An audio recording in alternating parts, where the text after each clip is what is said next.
The plot of Chicago Fire, Season 14, Episode 2, Primary Search advances, but it is unable to overcome the problems that the Season 14 premiere established. Stella and Kelly are given a foster child in the hour, and Stella essentially has to raise Vasquez in order to get him to behave properly. However, the loss that she and Kelly experienced in the previous episode is never even mentioned. Additionally, it gives Ritter a farewell that, while reasonable on paper, seems implausible given what we knew about his relationship with Dwayne. As Season 14 of Chicago Fire begins, it is now the issue. Much has been prepared. However, the show is taking a fairly relaxed approach to examining the consequences of the characters' experiences.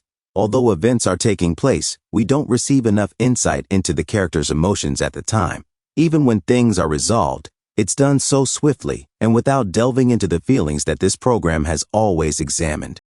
The problem is that we truly aren't here for emergencies. The characters are the reason we are here, and what's the point if we're not receiving enough of that?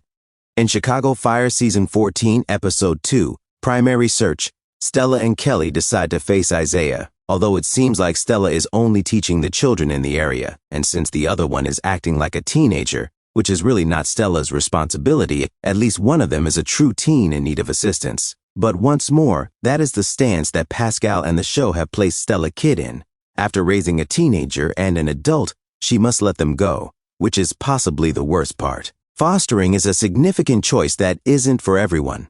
However, Stella and Kelly are excellent at it on paper. Stella is excellent with teenagers, they have the means to assist, and they want to help. Although we've always knew she would make a fantastic mother, she excels at raising older children. After all, she has a wealth of expertise in both her personal life and with Girls on Fire. The issue is that the show doesn't go far enough in exploring the emotional toll of having a child shortly after losing one.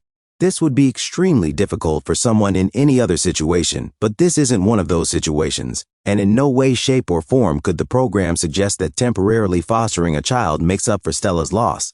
Indeed, this might serve as a means for the program to build to Stella's realization of how much she truly wants to grow her. However, I contend that the show hasn't really shown us Stella ever questioning, even in spite of her prior reservations.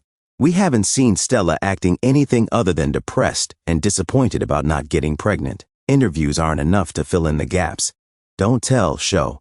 Additionally, Chicago Fire is currently attempting to convey a lot of information while demonstrating very little of it. Apart from that, Stella and Kelly are a really well-functioning team. However, we were well aware of it. Especially Brandon Laracuente's charisma isn't enough to make me feel invested in Sal Vasquez at this point. Especially after just 2 episodes. Carver and Damon's nachos seem to have been reheated by the character, and reheated food is invariably worse. Although the arrogant firefighter is a good cliché and serves a purpose, the issue is that we've seen it enough times that there isn't anything particularly unique about him at this point that sets him apart from the people who came before him and with whom we have already grown associated. Not even his tendency to sacrifice himself, asking the common question, why should I get attached? As it seems like there is no reason to do so right now. In any case, we will simply lose characters. It's better to keep caring for the people we already care about rather than putting much effort into finding new ones. Even if Pascal seems to be staying, it's still difficult to trust him because this is essentially what is still happening to us. However, Pascal is at least a well-defined character who isn't attempting to be Bowden in his role. Pascal actually appears to be interested in being the anti-Bowden in practically every aspect. Despite the indications of a backstory that we have received, we are unable to say the same about Vasquez. And no matter how many heroics he performs, it won't matter unless we get something that seems genuine for him, or a moment of connection that endures. We simply won't give a damn.